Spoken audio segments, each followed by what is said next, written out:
It's time for postseason baseball. Velva and Garrison getting things started in Region 6.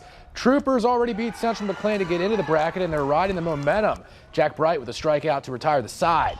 Garrison threatening in a scoreless game. Bases loaded, nobody out, but the Aggies get the ball home to defend the plate. A walk would give the Troopers the lead. Now Trey Eigelhart is caught in a rundown and just can't get out of it. But the Troopers upset the Aggies 2-0. Bishop Ryan meeting Surrey Our Redeemers in the second opening round game. Jackson Feller on the bump for the Lions. That falls through. And Kikoa Munoz steals. A run would score later on a wild pitch. Tough play coming up for the Mustangs. Colin Hedrick going for the bare hand, but that won't happen. The Lions are on the board by the end of the play, and they would double up the Mustangs to move on. Region 7, Turney and Stanley, DLB against Lewis and Clark partial. Ryan Albertson first at bat for the Lakers, and in the whole game, this one goes down the first base line ahead of himself and out by Oren Mulroot. Parker Bensmiller at bat, and back there goes Logan Reinstad stealing second. The ball coming in, bouncing off the fielder's glove. He's safe. Bensmiller putting it in play. Reinstad rounds third, and he would be the first run of the game for the Lakers. They edge LCP 4-3. Opening play-in round has Stanley against Kenmare Bowbells Burke Central. Kenmare at bat in the sixth. Luke Crosby sends this one high, and the wind is doing him no favors. Catcher Camden Reap gets under it for the out. Terry Lucy at bat for Kenmare swings and misses, but he whips it down to first base. Thingvold with too big of a lead there, and he's out.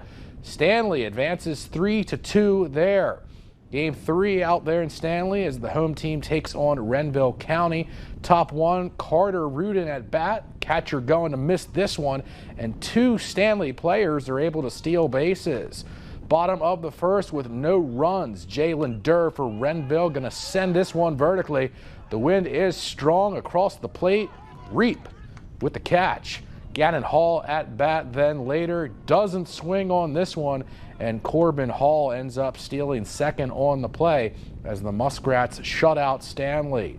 In Region 5, Rugby and North Star won, with the Bearcats no-hitting the Hornets.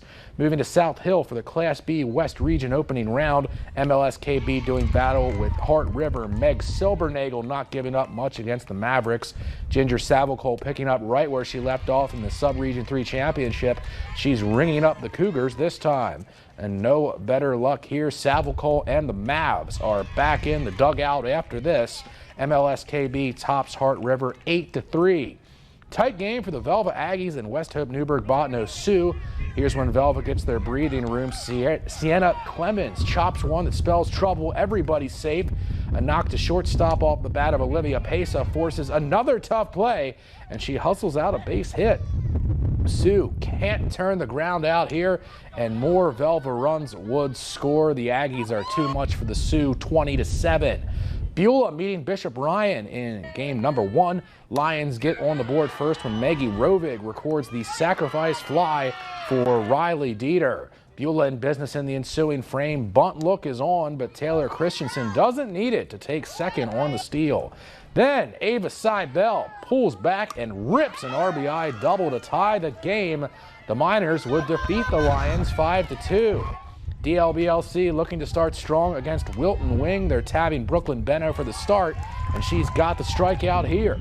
Then the Lakers are off and running with Tegan Anderson stealing second base. Then, doesn't take long to get all the way around. Mackenzie Rist would find the sweet spot in the Miner defense and bring Anderson in from third. The Lakers advance by a count of 12-2. Now to the Williston Invite in WDA Boys Golf. James Powers, Coyote Sr., gets us rolling at the links of North Dakota. Number 1 par 4, Dickinson's Jack Homiston lines the putt up, and it would tail slightly left. A 5 for him on that one. Powers a little too strong, played on his home course. A 6 for him on the hole. Mandan's Trey Hoban had a great year, takes his time battling the wind. Not quite, but a 6 for him there. Dickinson wins. Minot finishes third, and the Midgets' Josh Hood medals at 79. Back to Stanley for the Region 6 championship at Prairie Rose. DLB's Lauren Keller taking care of it on the putting surface. 2-putt finish for her there. She's joined by Stanley's Kaisa Mortensen. She makes the short one. Ahead to the Lakers' Madison Rasko, great young player who makes no mistake. Couple of close chips coming up. First from Stanley's Katie Hennessy, home course advantage. She gets to see Asha Valier from Tioga in her group too. She'd only need a one putt from there. The Lakers win the title with Keller medaling. That's all we have in sports. We'll be right back.